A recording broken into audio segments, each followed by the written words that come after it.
Assalamualaikum warahmatullahi wabarakatuh. Sahabat beriman, ketika akan menemui sang pencipta, pasti roh kita akan dicabut oleh malaikat maut. Tak ada yang bisa menghindar jika ajal sudah datang menjemput. Namun ternyata ada roh yang tidak bisa dicabut dari berbagai arah. Malaikat pun bingung, lalu dengan apa malaikat maut mencabut roh tersebut? Kisah tentang kebingungan malaikat maut karena tak bisa mencabut nyawa diabadikan dalam kitab Daqaiq Al-Akbar karya Imam Abdurrahim bin Ahmad Al-Qadi. Pernahkah kamu membayangkan jika roh yang akan dicabut nyawanya oleh malaikat maut melakukan protes? Ya, ini pernah terjadi. Allah Subhanahu wa Ta'ala memberitahu malaikat maut untuk membawa hambanya kembali dengan mengambil ruhnya. Malaikat maut hendak mengambil ruh si fulan. Beragam cara dicoba untuk mengambil ruh tersebut. Malaikat maut mencoba mengambil ruh dari mulut jasad tersebut, namun tak bisa.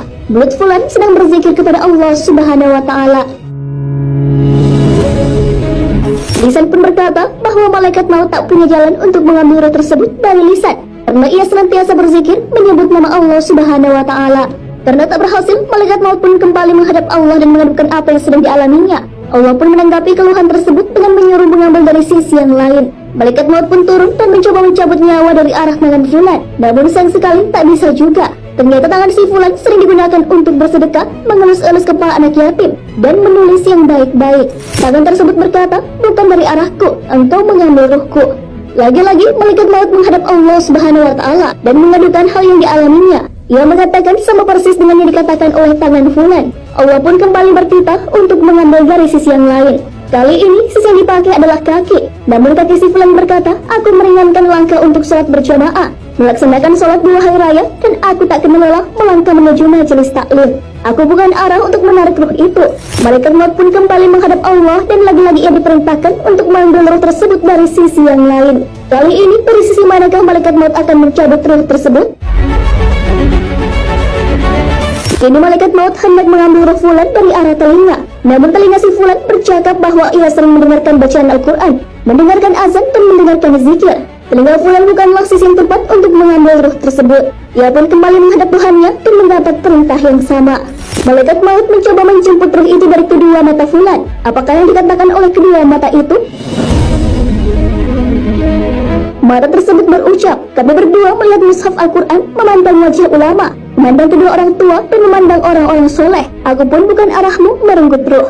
Malaikat itu pun kembali menghadap Allah dan mengadukan bahwa tiap-tiap sisi yang ia akan coba untuk mengambil ruh fulan memiliki jawaban masing-masing. Akhirnya Allah pun memberikan solusi atas kebingungan yang dihadapi oleh malaikat maut. Allah Subhanahu wa Ta'ala menyuruh malaikat maut untuk menulis nama Allah di telapak tangan malaikat maut agar diperlihatkan kepada ruh tersebut. Setelah itu, malaikat maut pun segera menemui si fulan dan memperlihatkan telapak tangannya yang terdapat asma Allah Subhanahu wa Ta'ala. Setelah ruh tersebut melihat asma Allah Subhanahu wa Ta'ala, ia pun bergegas keluar dari jasad si fulan. Tak ada rasa sakit sedikit pun yang dirasakan ketika ruh terpisah dari jasad. Sahabat beriman, itulah kebingungan yang dihadapi oleh malaikat maut karena mencoba mencabut nyawa dari banyak sisi. Namun ia tak kunjung bisa mencabutnya karena setiap sisi punya jawabannya masing-masing. Proses dicabutnya nyawa tidak selamanya sama dengan fulan tersebut. Namun ada kalanya malaikat mencabut nyawa dengan menyakitkan. Hal ini sesuai firman Allah Subhanahu wa Ta'ala. Alangkah dahsyatnya sekiranya kamu melihat di waktu orang-orang yang zalim berada dalam tekanan-tekanan sakratul maut, sedang para malaikat memukul dengan tangannya sambil berkata, keluarkan nyawamu. Di hari ini kamu dibalas dengan siksaan yang sangat menghinakan, karena kamu selalu mengatakan terhadap Allah perkataan yang tidak benar, dan karena kamu selalu menyombongkan diri terhadap ayat-ayatnya. Quran Surah Al-An'am ayat 93. Wallahu a'lam bissawab. Sahabat beriman, jangan lupa berbagi informasi dengan share video ini, karena sebaik-baik manusia adalah yang paling bermanfaat bagi manusia. Wassalamualaikum warahmatullahi wabarakatuh.